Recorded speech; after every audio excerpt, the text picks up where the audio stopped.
Hi there. Happy Sunday. And just like with all Sundays, I'm grateful for being able to do something special.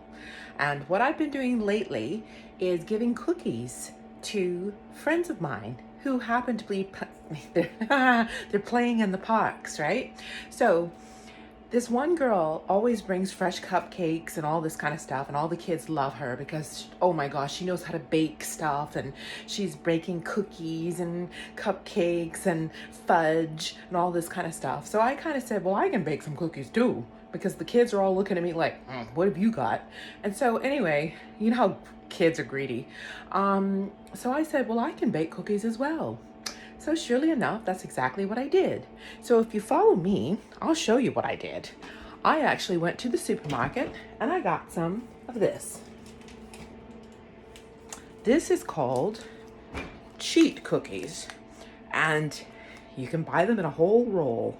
They're that little man, him, with the little tummy that you punch and he laughs. Well, guess what? I was giving this to those greedy kids 2 weeks in a row, and they thought I was a champ. This is the last week, so I can actually video it because they won't catch me. They won't catch me, and they won't realize the fact that I didn't bake anything. I just sliced them off and I just stuck them in the oven. And then out comes, oh my gosh, look at these big, huge cookies. Can you see that? Look at how big they are. They're like literally the size of their heads. Now, I usually let them get a little bit browner so that they look more homemade.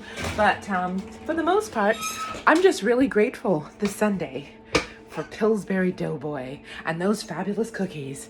You know what? If you ever want to trick somebody, go out and get some of these. They taste just like cookies that Mom made. Well, not my mother, but somebody's mother. Somebody's mother made some cookies from scratch that taste like this. Anyway, have a great day, and I'll talk to you soon. Mwah. Be grateful for something.